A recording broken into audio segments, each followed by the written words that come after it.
Hi everyone, welcome to this evening's talk. We're really delighted to have Marcus Lee as our speaker for this evening. Lots of you in the room, I think, know Marcus. For those of you who don't, Marcus has had a long and successful career working for some of the country's best known practices, including Richard Rogers Partnership, as it was called then, for 21 years, leaving there and setting up FLACQ with two others, including Hal Curry, who's in the audience, sitting at the back with a hangover. Sorry, I shouldn't have said that bit. It's just told me.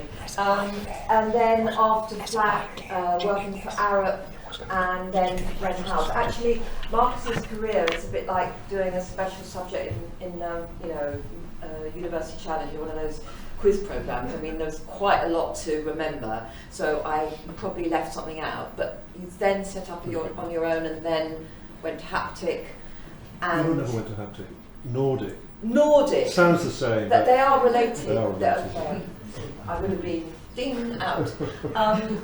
But the reason that Marcus is, we wanted to have Marcus as a speaker tonight is because of his really impressive track record doing single houses, but buying sites, developing them and selling them in fashionable, some of London's most fashionable postcodes, but fashionable after Marcus had developed there.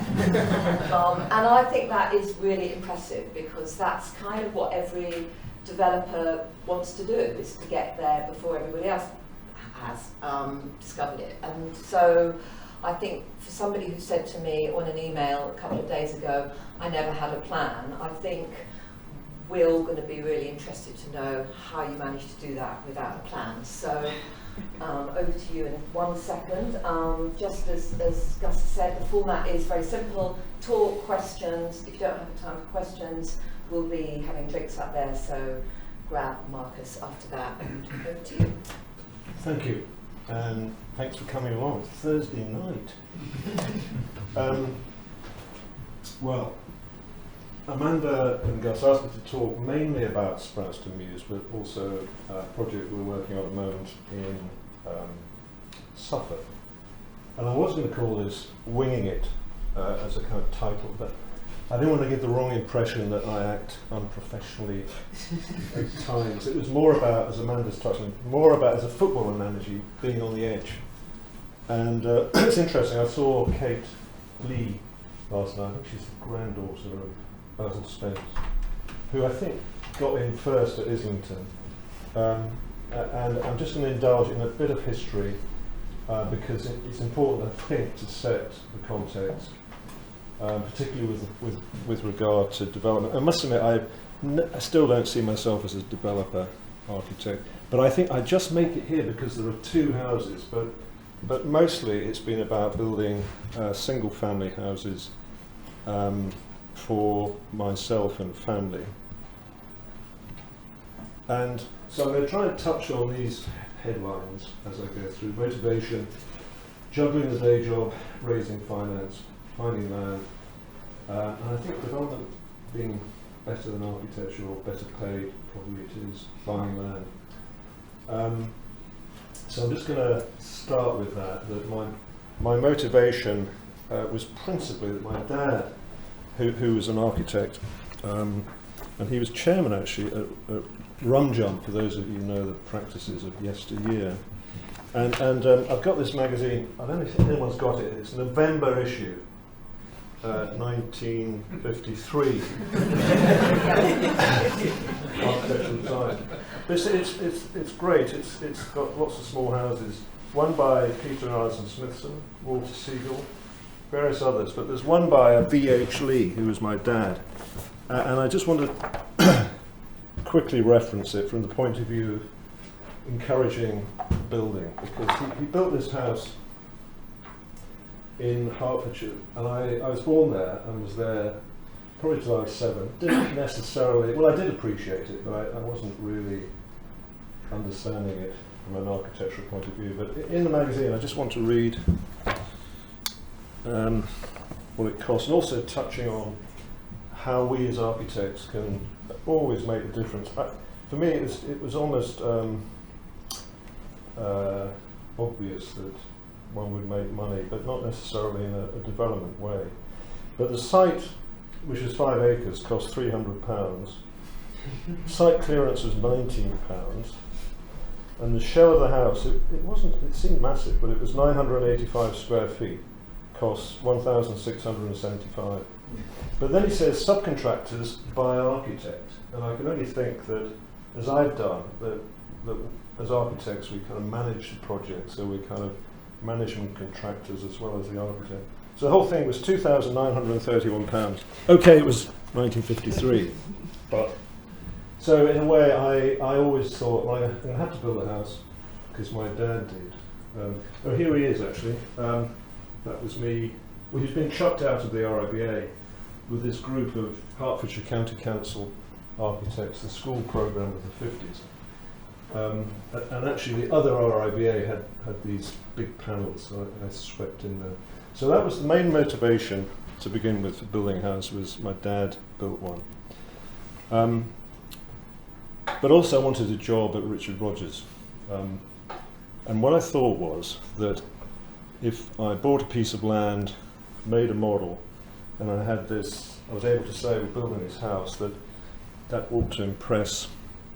In fact, I was given the job for a month at Richard Rogers and stayed 21 years. But before I come on to that, I think the first influence, when I arrived in London from Glasgow in 1980, I got a job in Nick Lacey, maybe one or two people might have heard of, but Reed's Wharf, and you probably remember the film, Fish Called Wanda, but if you don't, it was this warehouse here, actually right next to a China wharf done by a certain CZWGXYZ. And I just found warehouses, and still do, just such an inspiring building form, very simple, very flexible. You can live in them, work in them, shop in them. So I was there for probably a year and a half and worked on New Concordia Wharf. So that was my sort of introduction. And I think that did influence some of my projects. So the first one, I've called it Ballour House, but in a way it's another frame house in Alderson Mews, N7. So it kind of was on the edge. It was pretty rough, roughish. It was, I think, at Highbury Corner, if you turn right into Upper Street, it was quite posh, but left up Holloway Road, it was a bit rough. And I think, yeah, the site came up, and I'll try and cover that as I go along. That in those days, you had to just turn up at estate agents, see what was on offer. And it's the long back garden of a house on Liverpool Road. In fact, Crane Grove, quite near Crane Grove.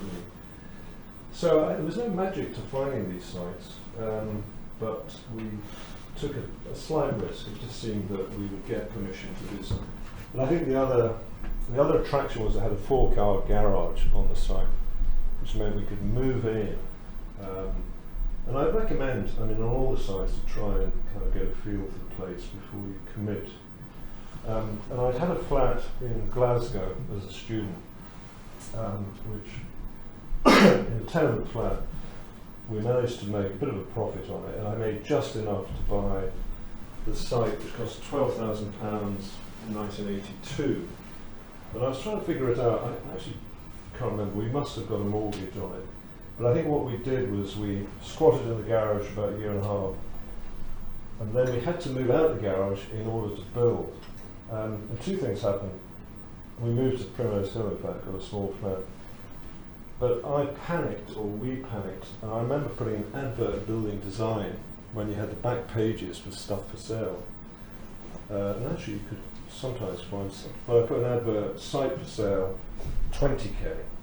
And I got a lot of interest, and I thought, well, maybe I should build it, or we thought we should build it. But anyway, I think it was quite a slow process, and it being in my 20s, there was a certain amount of self-build about it. And Arup, who the engineer, I was working on Lloyd's at the time, having got the job. And I think that helped, having a kind of 8 to 5 job on site to build. This is it as built, timber frame. And I think I think the inspiration was, that's right, I remember going to Richard Rogers thinking, well, I've got a kind of Eames house made of wood. And I think what interested me was the kind of fusion between Japanese traditional houses and Californian case study houses. And also from the warehouse experience, just having framed space and no load-bearing walls. Oh, that's the model. I remember knocking out this cardboard model with cocktail sticks, and I took that in and showed John Young. I think he was impressed enough to give me the job for a month.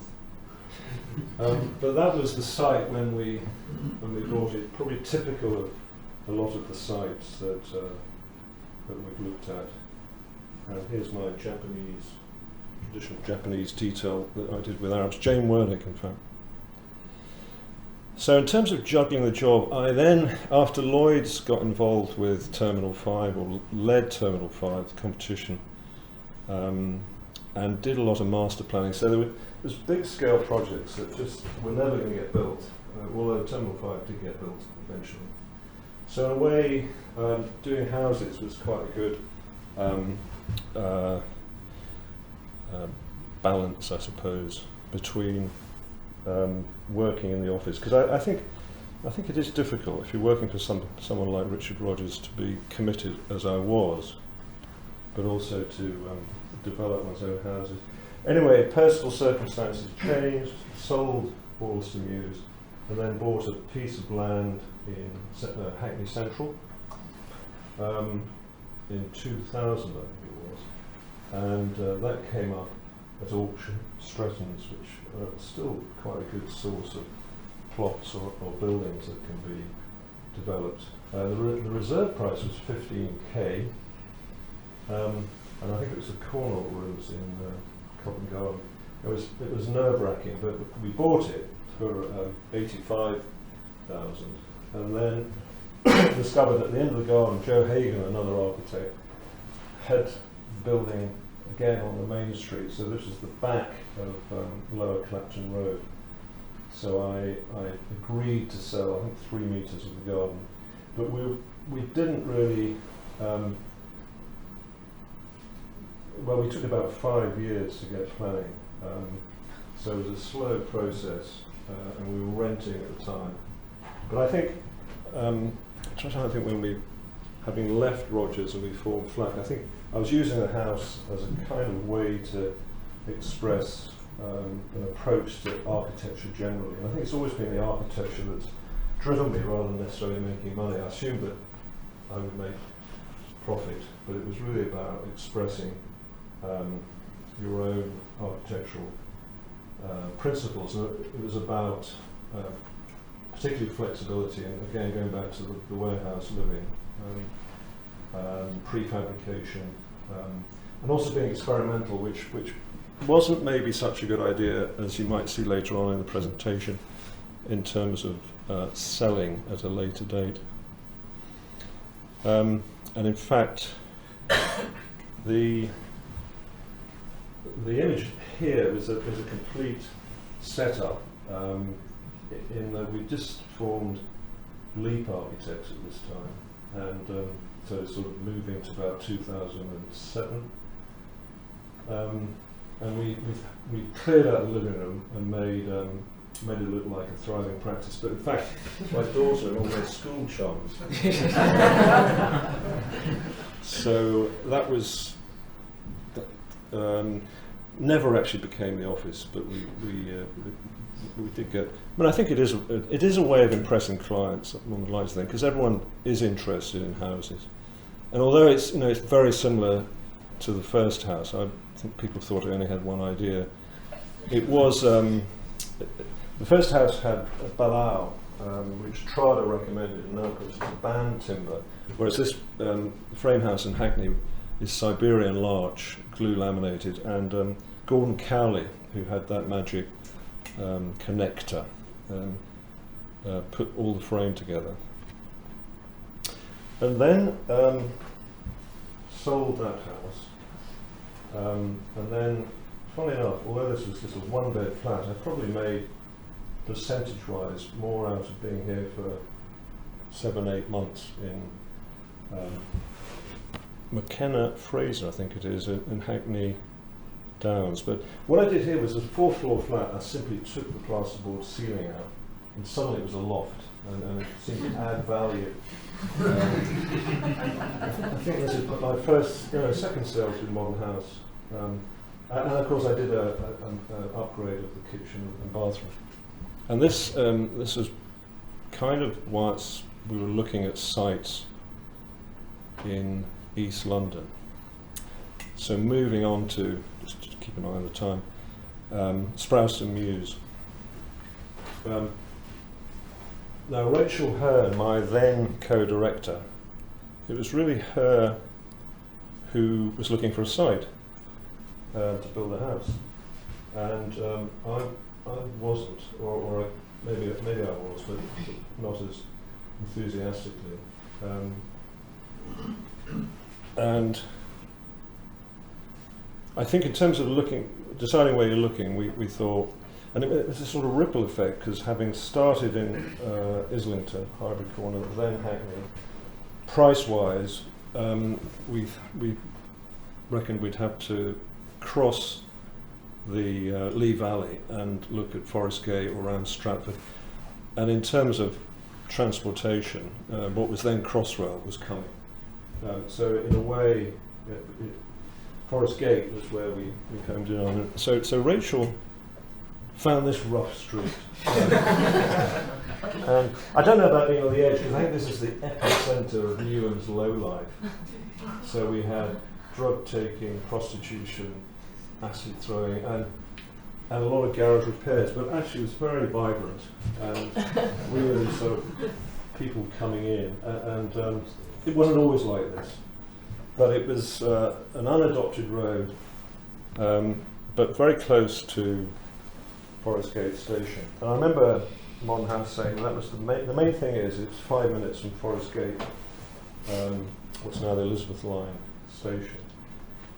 But we did take a big risk, I think particularly on the fact it was unadopted, and it's still unadopted, because the building societies tend to not lend. So Matheson Whitley, who built here, may have talked about this, but it's very hard. You need cash buyers.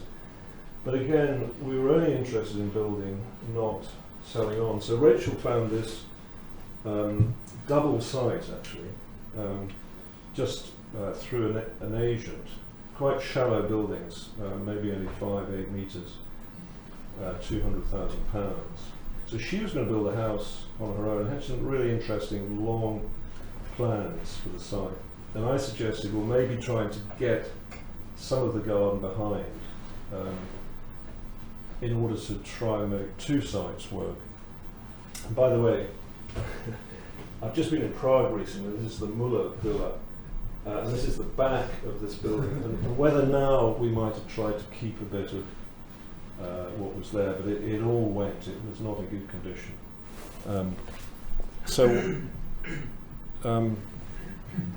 We did buy a piece of garden, just one piece, so we ended up with an L-shaped site.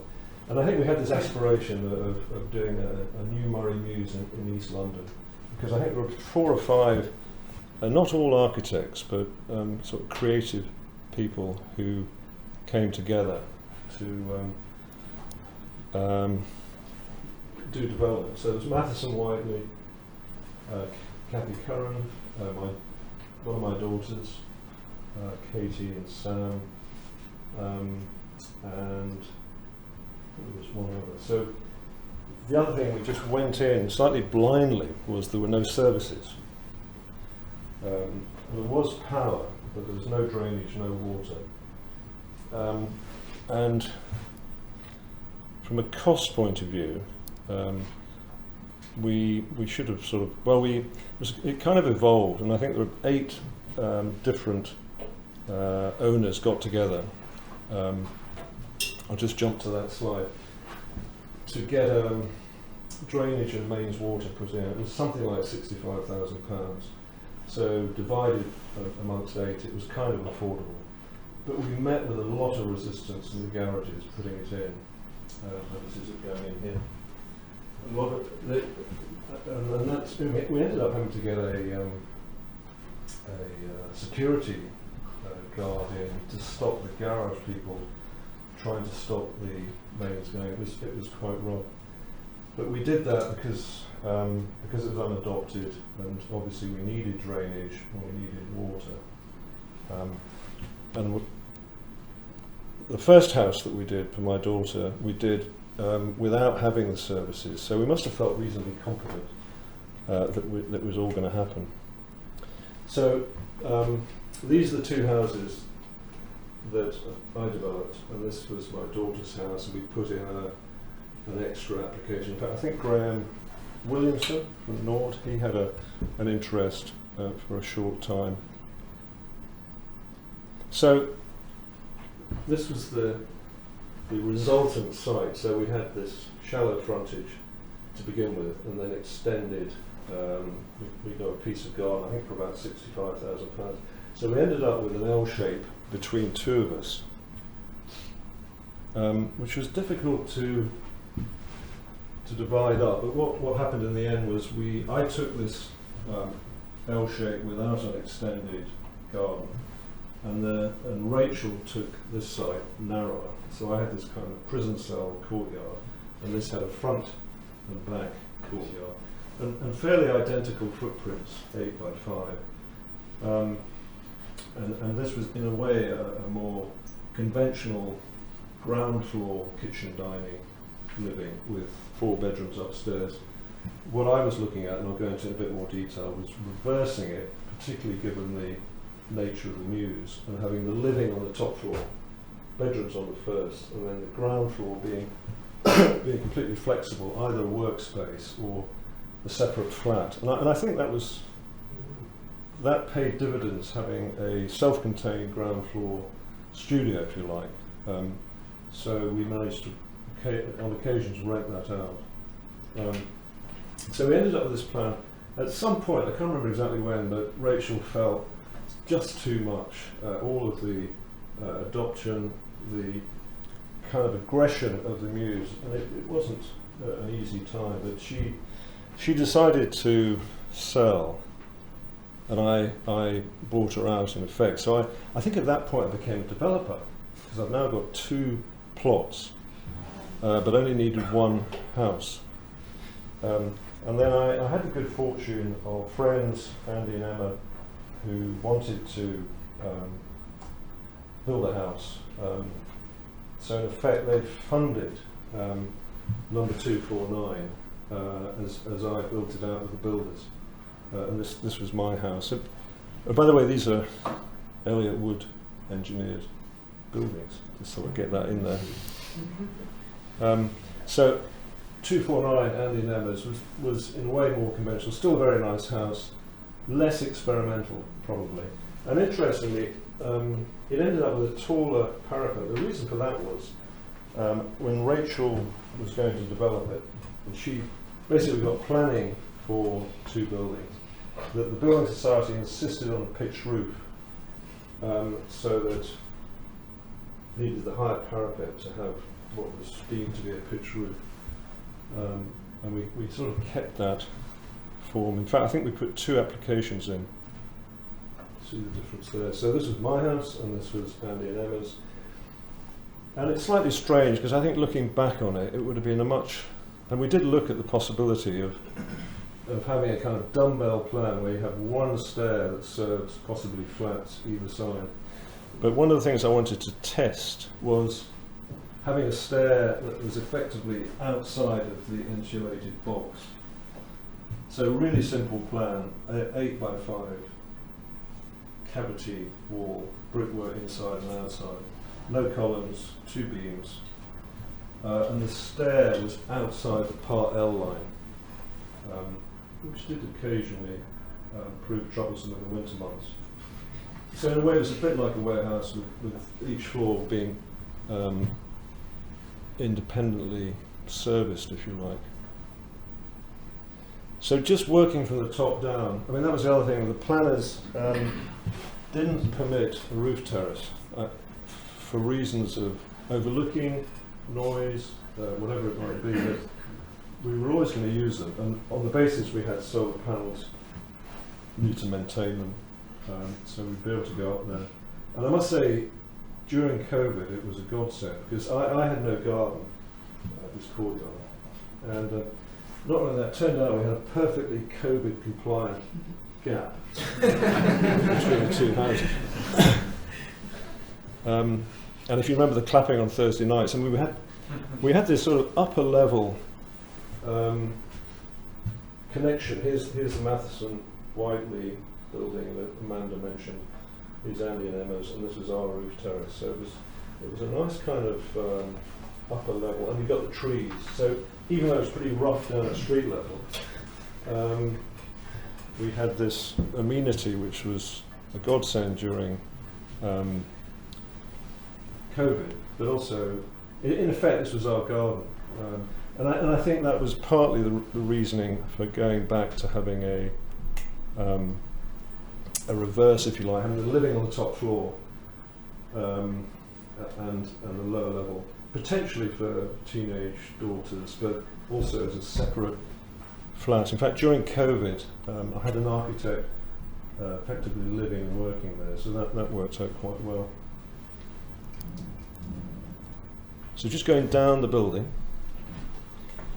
and it does look awkward, but this building, in a sense, was much more traditional. Its own staircase, very simply organised, very efficient. Bathroom and storage, boilers at the back, and my staircase in this kind of atrium space. And that's, I think I called it the sideways house, because it was pretty awful to look out that way. Not great this way, although it became lovely once Kathy built her house. So the orientation was kind of inwards. So that's the top floor. Again, trying to have as many finishes that were fair-faced, didn't need painting. The brick, I think they call it marble stone, was I think gave quite a nice sort of mixed texture. Edenhall, I think, is the brick supplier, and Douglas fir and a cheapish concrete floor. And then the staircase, I found a wonderful husband and wife metalworking team who made the stair, prefabricated it, came in, which in a way was perhaps an extravagance, but I was going to do a ply one. So on the first floor, 2 bedrooms.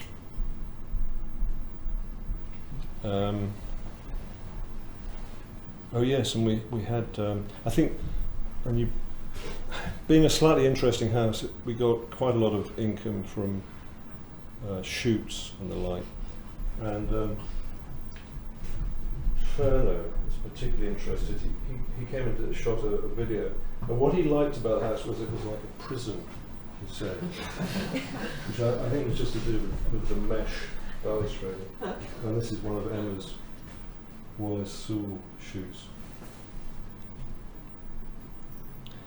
So down at the ground floor, it's just the way the site ended up. So I had 1.8, quite a tight little courtyard, really for the use of the ground floor studio. So the entrance courtyard, separate access, and we shared bin stores. So it was I suppose it was,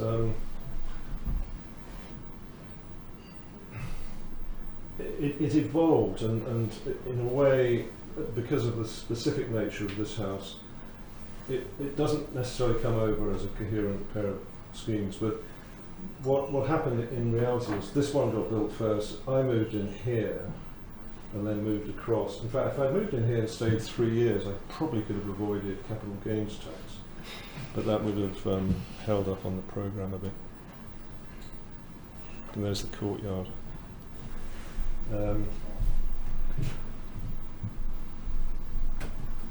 Marcus, it's 10 past. How long have we got? Okay, well, yes, I'll speed up now. So just to give you a bit of imagery, and so just one or two construction shots. And you can see that this one, 249 raced ahead, 251 followed, and that's the staircase arriving, all fitted immaculately. You can see the Mews. Oops. So yeah, a couple of tips here. One is, I think looking back on it, probably having big sheets of glass is all very well, but cleaning can be a problem. But the other thing that we did was planted this mimosa tree, but in the next garden, so we maximised the use of ours, but had a bit of benefit from greening. Yeah, so a really good thing to do is try and get the site opposite, is get a friend, a good architect, to come in and build a house immediately opposite. So we've got this great view, and she has a slightly less good view looking back. So then we came to sell, or I came to sell, and I managed to find Simon Stone, a filmmaker, who immediately saw the appeal of the ground floor as a film studio. So he bought it. I moved, probably about a year ago, moved into Denmark Hill. And at the same time was starting to build up in Scotland, on the Isle of Mull, a project that was, I think in a way, just something I've always wanted to do for a long time, but it was a development as a holiday home. In fact, I got permission for 2 houses, but in the end just built one. So I took time out, and this was actually during COVID, and I couldn't get any builders on the island to build, so I had a Romanian team who were very good, and they lived in my airstream for about 3 years, I think. And again, there's another Elliott Wood structure, and discovered screw piles, because it's very peaty, soft brown. So when we got going, it was actually a very fast build. But more expensive, because I think anything on the island is more expensive. But now it's finished. It's proving to be very popular. But my partner Corinna was particularly keen to find somewhere a bit nearer to London and in Suffolk. And she'd written about this structure in Bordsey on the coast, and got very excited about the possibility of buying it. So we approached the farmer, and we made an offer. I think we made an offer of £75,000, but he wanted 125. It's just near one of the Martello Towers. I think it's Stuart Pearce's conversion. An amazing spot right next to this lagoon. But it had no services, and we briefly looked into it. I think it was going to be about £60,000 to bring in water and power. And very low floor-to-floor height, something like 2 metres. Anyway, he wanted too much money, but I was just Googling today and discovered it's up for auction. If anyone's interested, the reserve price is 160k. So there you go. Anyway, so we didn't get it. If we had got it, we might have built it out, but instead we bought this series of buildings, and I basically we were putting in ugly building, big garden, trying to see what came up, and then I put in derelict barn, and these buildings came up. You could only get there by boat initially. It was heavily flooded, but near Lavenham, so it was, although not on the coast, probably two hours away from London. Series of 4 buildings. I'll speed up a bit. All in terrible condition, so in a way it was a daunting prospect. The 4 buildings, there's the open barn, the grain shed, silo, and the old barn. And I think we were interested in not just transforming the buildings, but also the landscape. Gilles Clément is someone we're interested in. So we've kind of taken on a massive project, and we've just actually finished doing one of the buildings, but just to give you a quick sense of the scale of it. So the first thing we did was to re-roof the old barn just to arrest the decay and put corrugated core 10.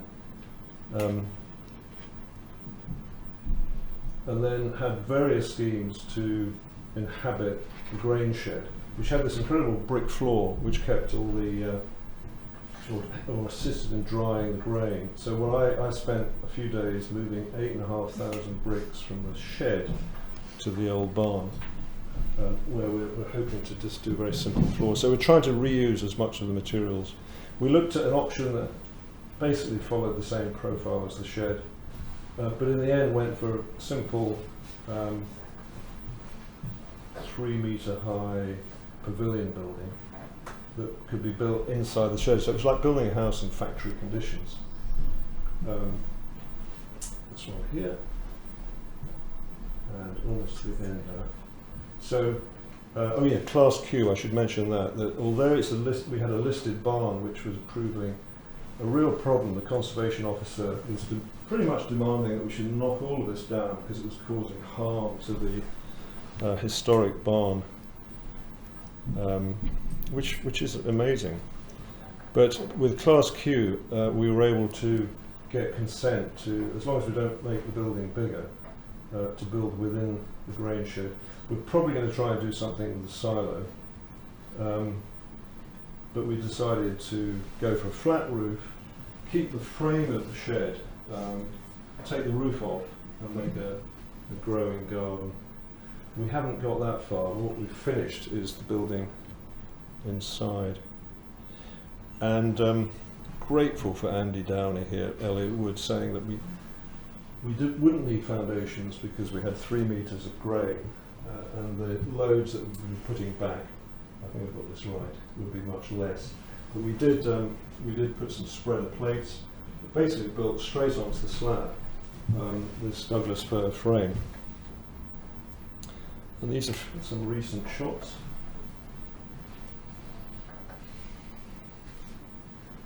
And we're doing an air tightness test next week, so it's almost finished on the inside, but we've got a long way to go on the outside. And some work, we're going to try and make the silo into kind of annex, and maybe that could be an Airbnb or a separate going. So in terms of marketing, I think I have done quite well with the modern house. I got 2 or 3 inquiries through buildings that were subsequently sold later on, and the Modernist Estates do a very good website for holiday homes, so that's been helpful. But I don't think I've been actively marketing, and I put this up because you have to be a bit careful who you sell to, but I sold the frame house to Lucy Kellaway, and she wrote to me and said, "Do you mind if I do an article in the FT titled 'Do Not Buy This House'?" And I read it, and actually I think I came out of it reasonably okay. There were 1 or 2 leaks, but I've been linked to Frank Lloyd Wright, whose buildings, which can't be bad. And I think, and then she wrote a book called Re-Educated. And the opening line, I think, was, "I left my husband for an orange worktop." But there were some worse articles actually from the Daily Mail. Just couldn't believe it was being sold for what we were selling it for. So I think finally, my advice, for what it's worth, is I think we've benefited from being on the site. In the case of Sprowston Mews, living on the site and just observing. And I think in Scotland we did spend time, again, just observing. And what we did with the shed was put some temporary windows in, which just transformed it. And I think, endless different designs, but we settled on one at the end. And I tend to be a bit mean about skips, so I using my car. And then just finally, we put an entry in for Alan Davidson Prize. So I think in a way this is what's interesting us is transforming buildings at the moment, trying to reuse as much material. It's it's probably not cheaper, but there's certain benefits to it. And what will become of it, I don't know. I think what we're very keen on is to try and make things happen in the barn, events, or perhaps get artists in, but to inhabit it, or maybe we can Airbnb. But I think that's the last slide.